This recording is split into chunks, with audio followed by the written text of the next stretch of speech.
हे भोलेनाथ, दैत्य तारिकासुर का वध कुमार कार्तिकेय द्वारा ही होना संभव है तथा इसी उद्देश्य से ये उत्तम चरित्र घटित हुआ है एवं कल्याण हेतु कुमार को आज्ञा दीजिए ताकि वे तारिकासुर का संहार कर सके। हम सभी भी अस्त्र शस्त्र से पूरी तरह सुसज्जित होकर उनके साथ रहे तथा कार्तिकेय हमारे सेनानायक हो गए। तथास्तु, जाओ कुमार कार्तिकेय तथा लोक कल्याण हेतु उस दैत्य का संहार करो। जो आज्ञाकार।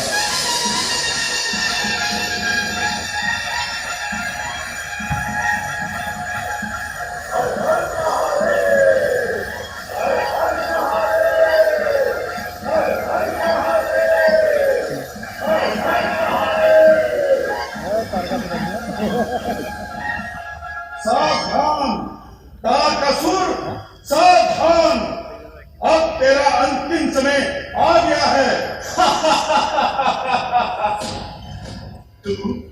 तू अरे तू नादान बालक, तू मुझे चेतावनी दे रहा है।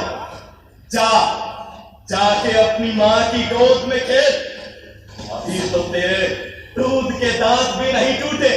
चला जा।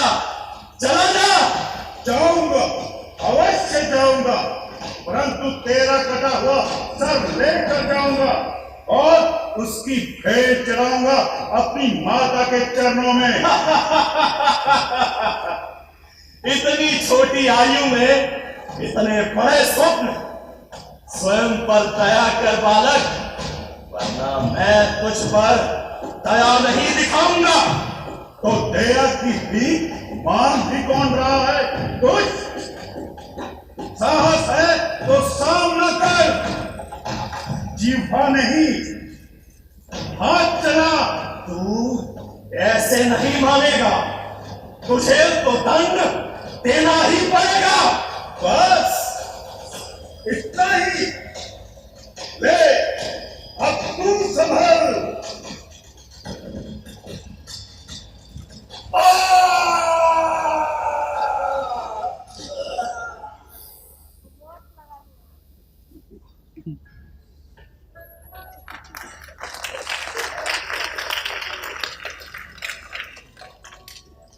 हे विनायक, तुम मेरे पुत्र, तुम्हारे समान प्यारा मेरा यहाँ कोई नहीं। मेरी बात ध्यान से सुनो, मैं अपने कक्ष में जा रही हूँ और तुम यही द्वार पर रहना।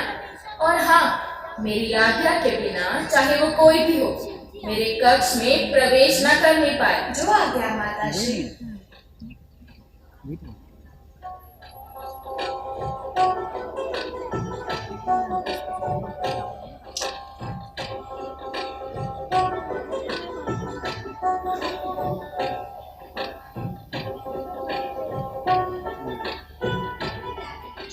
हे बालक, तुम कौन हो और यहाँ इस कक्ष के प्रवेश द्वार पर क्या कर रहे हो? हे देव, मैं अपनी माता देवी पार्वती का पुत्र हूँ तथा माता की आज्ञा से यहाँ द्वारपालक के रूप में विद्यमान हूँ। आप कौन हैं? मैं तुम्हारी माता का पति महादेव हूँ। प्रणाम पिताश्री, आपका यहाँ आने का क्या प्रयोजन है? मैं कक्ष में प्रवेश करना चाहता हूँ पुत्र। आप यही प्रतीक्षा कीजिए, मैं माता से आज्ञा लेकर आता हूँ। मुझे आज्ञा लेने की आवश्यकता नहीं है पुत्र। हे देव, आप जो भी हैं, परंतु मैं बिना माता की आज्ञा के आपको कक्ष के भीतर प्रवेश नहीं करने दूंगा। हर्ष न करो बालक, मुझे जाने दो। यह असंभव है तात। तो ये संभव कैसे? यह भी बतला दो। माता की आज्ञा के बिना आपका प्रवेश असंभव है। हाँ, यदि आप बलपूर्वक प्रवेश करेंगे तो आपको मुझसे युद्ध करना होगा। मुझे पराजित करके ही आप भीतर जा सकते हैं। यह हठ त्याग दो पुत्र, तुम अभी अबोध हो। कदापि नहीं, आप इस प्रकार भीतर नहीं जा सकते हो। व्यर्थ में तुम मुझे क्रोध दिला रहे हो पुत्र, तुम्हारे लिए यह उचित नहीं होगा। उचित अनुचित का भेद मुझे मत समझाइए। आप भीतर नहीं जा सकते हैं, यही मेरा अंतिम निर्णय है। हे महादेव, ये कैसा कोलाहल है? नंदी, अब तुम ही इसे समझाओ। यह अबोध बालक स्वयं को पार्वती का पुत्र कहता है, परंतु मुझे पार्वती पति को कक्ष में प्रवेश करने से रोक रहा है। हे विनायक, तुम ये क्या नर्थ कर रहे हो? ये स्वयं महादेव है, तुम्हारे पिता। बालकपन छोड़ो और इन्हें भीतर जाने दो। यह असंभव है। हे परमेश्वर, आप वहां उचित स्थान पर विश्राम करें। मैं अभी से समझाता हूं, आप चिंतित ना हो। हाँ तो विनायक, आप ये हट क्यों कर रहे हैं? मैं अपनी माता की आज्ञा का पालन कर रहा हूँ। परंतु महादेव तुम्हारे पिता है, वे तब हेतु गए हुए, तुम उन्हें कदापि न रोको। मैं अपनी माता की आज्ञा की अवहेलना नहीं कर सकता। देखो विनायक, मुझे बल प्रयोग के लिए प्रेरित ना करो, कुछ समझो। मैं समझ गया। क्या समझे? यही कि आप व्यर्थ की बातों में मुझे उलझाकर भीतर प्रवेश करना चाहते हो। तो इतना और समझ लो कि मुझे या मेरे स्वामी को रोककर तुम अपने लिए समस्याओं को न्योता दे रहे हो। वो समस्याएं मेरे लिए है ना, तो आप उस पर क्यों चिंतित हैं श्रीमान? देखो, विवाद करने का कोई लाभ नहीं, तुम यहाँ से हट जाओ, बस यही तुम्हारे लिए उचित होगा। आप भी हट त्याग कर यहाँ से चले जाएं। आपके लिए भी यही उचित होगा। लगता है तुम ऐसे नहीं मानोगे, तुम्हें दंड देना ही होगा।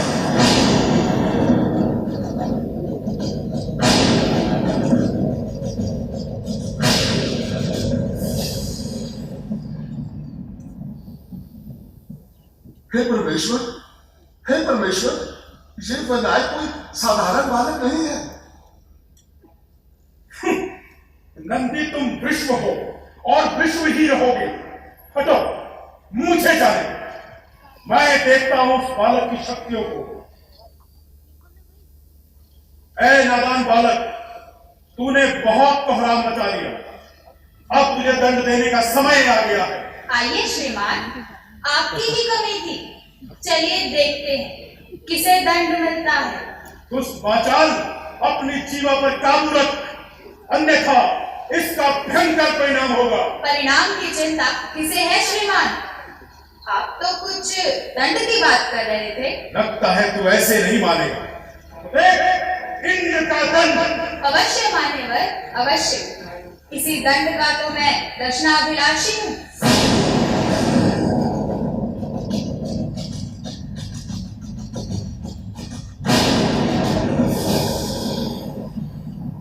हे भोलेनाथ, हम जिस बालक को नादान अबोध समझ रहे हैं, वो वास्तव में अनेक शक्तियों से परिपूर्ण है। उसे पराजित करना असंभव है सदाशिव, असंभव है। हे देवेंद्र, ऐसा अनेक बार होता है कि हम अनुचित स्थान पर बल प्रयोग करते हैं। कई स्थानों पर बल की नहीं, बुद्धिमता की आवश्यकता होती है। तुम व्यर्थ की चिंता ना करो, हम ऋषि मुनि अपने ज्ञान से उस पर विजय प्राप्त करते हैं।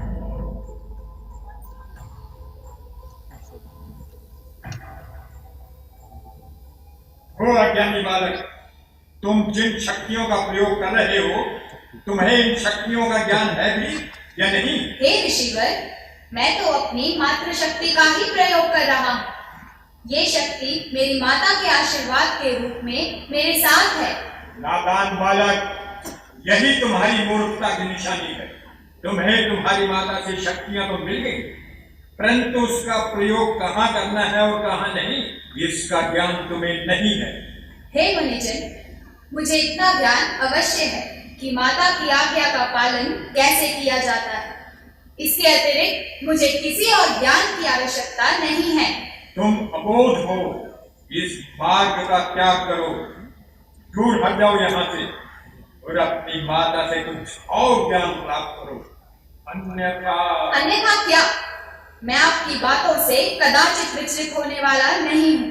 आपका कल्याण इसी में है कि आप शांति से यहाँ से लौट जाएं, अन्यथा मैं ये भूल जाऊंगा कि आप कोई ऋषि या मुनि हैं।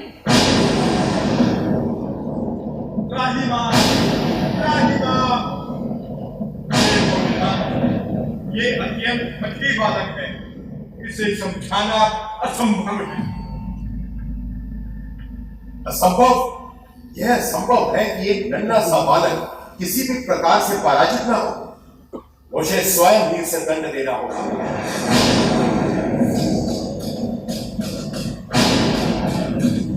ओ दुष्ट बालक, लगता है अब वह समय आ गया जब तुझे तेरी दंडता का दंड दिया जाए। अवश्य, मैं तो कब से प्रतीक्षारत हूँ। आप ही विलंब किए जा रहे हैं। लगता है आपको अपने दंड पर विश्वास नहीं है, तभी तो स्वयं अब तक छिपे रहे तथा दूसरों को मार खाने के लिए भेजते रहे। बालक शांत हो जा।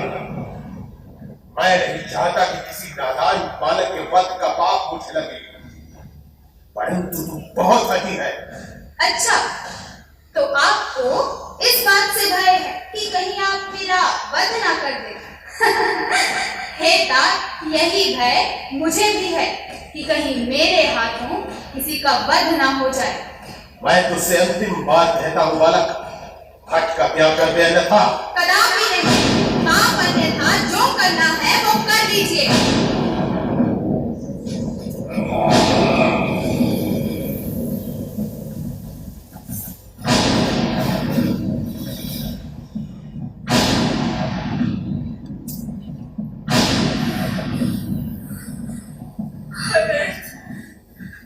घोर अनर्थ, मेरे पुत्र विनायक का इस प्रकार वध असली, ये कदापि नहीं हो सकता, नहीं हो सकता।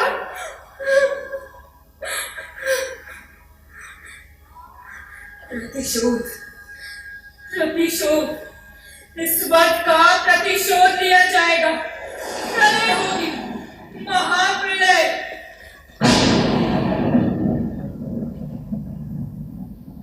मेरी समस्त शक्तियों, मैं तुम्हारा आवाहन करती हूँ, तुम सभी प्रकट हो जाओ।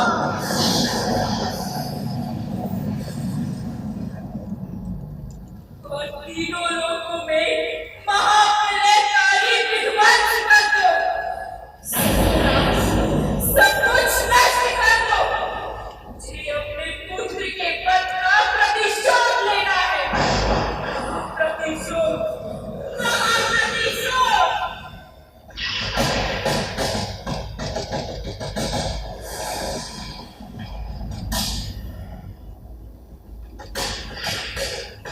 हे चिंतन, हे शिवपति, आपको प्रणाम, बारंबार प्रणाम। आपकी सृष्टि की निर्मात्री और आपकी संधारक पालिका हो, आपके क्रोध से सारी त्रिलोकी विकल हो रही है। हे देवी, अब शांत हो जाओ, अपने क्रोध को शांत करो। देखो, सभी देवगण आपके सम्मुख नतमस्तक हैं।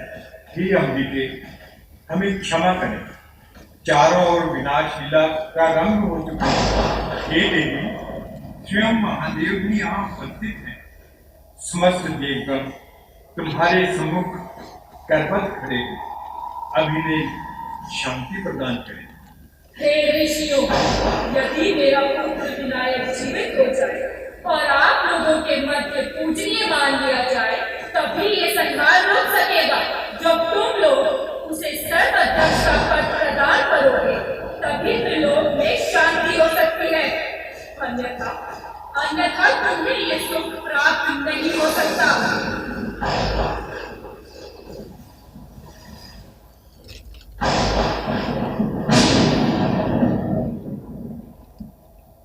ठीक है देवी, जिस प्रकार समस्त त्रिलोक को सुख मिल सके वही करना चाहिए। हे देवगणों, अब तुम्हें उत्तर दिशा की ओर जाना चाहिए तथा मार्ग में जो सर्वप्रथम मिले उसका सर काट कर लाना चाहिए। उस सर को इस बालक के धड़ पर जोड़कर इसे हम पुनर्जीवित करें। इस प्रकार महादेव की आज्ञा से सभी देवता उत्तर दिशा की ओर प्रस्थान करते हैं। वहां उन्हें सर्वप्रथम एक हाथी मिलता है। देवगण उस हाथी का सिर काट कर ले आते हैं तथा शिव आज्ञा से उस हाथी के सिर को विनायक के धड़ से जोड़ देते हैं। तब महादेव शिव अभिमंत्रित जल विनायक पर छिड़कते हैं, जिससे विनायक पुनः जीवित हो जाते हैं। हे प्राणनाथ, मैंने क्रोध में आकर समस्त शक्तियों द्वारा महाप्रलय प्रारंभ करवा दिया। आप मुझे क्षमा करें। हे माते, आप किस लिए क्षमा मांग रही हैं? वास्तव में क्षमा प्रार्थी मैं हूँ। मेरा ही मस्तिष्क मलिन हो गया था, उसमें अहंकार भर गया था। ऐसे मलिन एवं अहंकारी सिर का कट जाना ही उत्तम था। पिताश्री ने मेरे समस्त अहंकारों का, दुर्बुद्धि का तथा विकारों का हनन किया है। यही मेरे लिए उचित था। मुझे क्षमा करें तात। हे पुत्र, तुम्हारा कल्याण। आज से तुम समस्त गणों के ईश अर्थात गणेश कहलाओगे। सभी देवताओं से पूर्व तुम्हारी आराधना की जाए। तुम्हें समस्त सिद्धियां प्राप्त होंगी पुत्र। तुम सदैव लोकहित हेतु कार्य करोगे।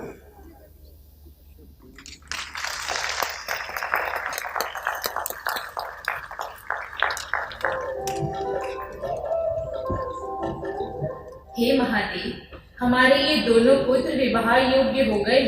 कहिए, आपका क्या विचार है? हे उदय, आपने अति उत्तम बात कही है, परंतु मैं यह निर्णय नहीं कर पा रहा कि पहले किसका विवाह करूं। प्रणाम माताश्री, प्रणाम पिताश्री। कहिए, क्या आज्ञा है? पुत्र, हमें तुम दोनों ही समान रूप से प्रिय। किसी पर अधिक प्रेम हो ऐसा तो हो ही नहीं सकता। अतः हमने तुम दोनों के विवाह के लिए एक शर्त रखी है, जिसके अनुसार तुम दोनों को पृथ्वी की परिक्रमा करनी होगी। जो भी पूरी पृथ्वी की परिक्रमा करके पहले लौट आएगा, उसी का शुभ विवाह पहले किया जाएगा। बोलो, स्वीकार है? जी, स्वीकार है।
माताश्री, पिताश्री, आप दोनों धर्मरूप और महाबुद्धिमान हैं। आपकी आज्ञा अनुसार मैंने एक बार नहीं अपितु 7 बार पृथ्वी की परिक्रमा पूर्ण कर ली है।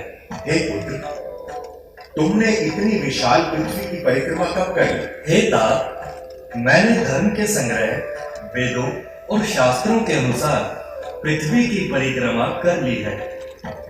वेदों के अनुसार जो पुत्र माता पिता की पूजा करके उनकी परिक्रमा कर लेता है, उसे पृथ्वी की परिक्रमा का फल प्राप्त होता है। जो पुत्र माता पिता को घर छोड़कर स्वयं तीर्थ यात्रा पर जाता है, उसे माता पिता की हत्या का पाप लगता है। पुत्र के लिए उसके माता पिता और स्त्री के लिए उसका पति ही तीर्थ रूप में घर पर विराजमान है। क्या वेद एवं शास्त्रों में लिखी ये बात असत्य है? कृपया मुझे समझाइए। पुत्र गणेश, तुम महान हो, तुम आत्म बल से संपन्न हो, जिसके कारण तुम्हें निर्मल बुद्धि प्राप्त है। तुमने जो बात कही है वह सत्य है। वेद शास्त्र और पुराणों में एक बालक के लिए धर्म पालन की जैसी बात कही गई है वह तुमने पूरी कर दी है। हमने तुम्हारी बात स्वीकार कर ली है तथा अब शीघ्र ही तुम्हारा विवाह संपन्न किया जाएगा।